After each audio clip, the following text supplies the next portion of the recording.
quand je suis arrivé la première fois à Sèvres, ce qui m'a intéressé tout de suite, c'était le son de la porcelaine, le son de cette matière. Quand on veut s'intéresser au son de quelque chose, quand on parle que de forme, notamment dans le design, c'est assez drôle comment c'est reçu. En l'occurrence, à Sèvres, ça a été très bien reçu. On s'est arrêtés tous sur la question de la vibration de cette matière. J'ai vraiment eu l'impression de dessiner quelque chose à plusieurs mains.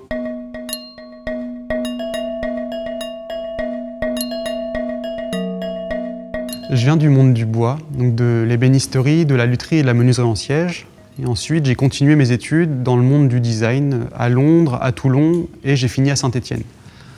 Moi, ce qui m'intéresse beaucoup, c'est la musique et la danse. La musique par la lutherie, mais la danse parce que j'ai rencontré une chorégraphe qui s'appelle Régine Chopineau, avec qui je continue à travailler et qui me suit beaucoup dans mes projets. Ce qui m'intéresse aujourd'hui, moi, c'est de réussir à faire un petit peu converger la musique et la danse par l'intermédiaire d'une discipline qui n'est pas trop définissable, qui est celle du design. J'ai voulu développer un outil au service du son et de la pulsation qui est un aléatronome. C'est un objet un peu bizarre, c'est une sorte de métronome qui proposerait une pulsation un petit peu plus humanisée, on va dire, quelque chose d'un petit peu plus aléatoire. On a demandé à l'atelier de tournage de tourner 3 formes très simples, 3 cloches qui seraient donc une jupe fermée, une jupe ouverte et une jupe droite. Donc 3 formes de cloches différentes. Le tournage à la Manufacture de Sèvres est un atelier qui se compose de 8 personnes. Ça se fait en 2 étapes. Première étape, c'est le travail du potier sur son tour, avec la balle de porcelaine que l'on va centrer, homogénéiser, qui est souple et que l'on va mettre en forme. Et ensuite, cette ébauche, nous allons, quand elle sera sèche, tailler dedans et avec des outils finir les lignes. On a des notions de retrait, de cuisson. Donc pour que Grégory Granado ait des objets bien finis de la taille qu'il voulait après cuisson, il fallait qu'il nous fasse des dessins agrandis pour anticiper les retraits de cuisson principalement. La seconde partie du projet, c'était assez important pour moi, donc ça touche beaucoup le monde de la danse, c'est voir comment l'objet peut tenir sur ses propres pieds.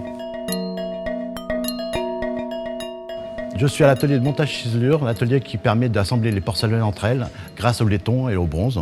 Nous sommes 2 dans l'atelier. Ce qui m'a le plus intéressé dans la réalisation de Grégory, c'est surtout de l'intervention un peu de l'horlogerie dans le mécanisme qui va faire bouger, mettre en mouvement la porcelaine. Par des calculs que Grégory nous a fournis, on a ajusté et après on s'est aperçu avec un échange avec Grégory de voir la hauteur qu'on mettait la cloche, comment le mouvement allait réagir. L'objet il est composé de plusieurs éléments.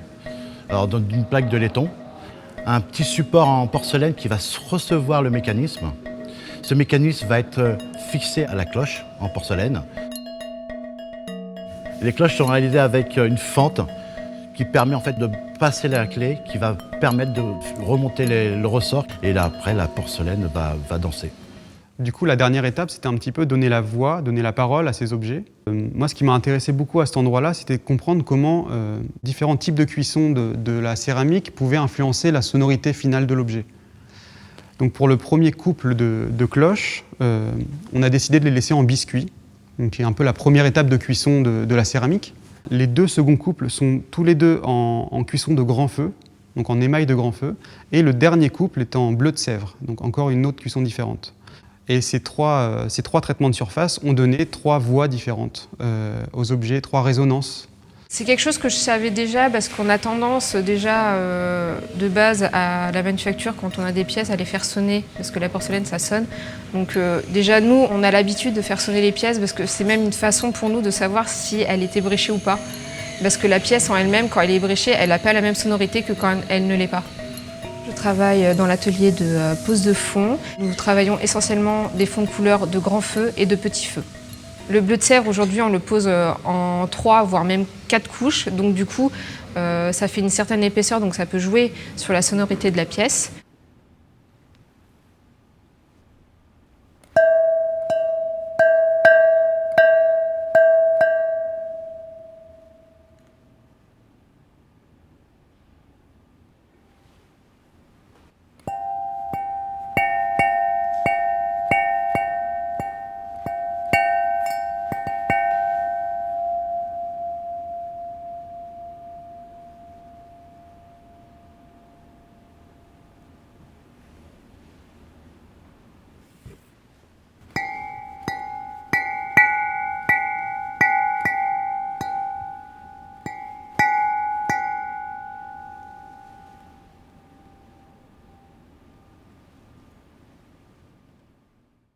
Dans les pièces qui sont d'un même traitement de surface, on entend des différences. Et ce qui est assez beau, c'est que ça nous renvoie carrément directement à la première étape, qui est la patte du tourneur, qui a laissé un petit peu son empreinte et qui donne la voix à la pièce finale, quoi. Après, à partir de là, elles tiennent debout, elles dansent toutes seules, elles chantent toutes seules. Il faut juste les écouter et prendre le temps de les écouter, quoi, simplement.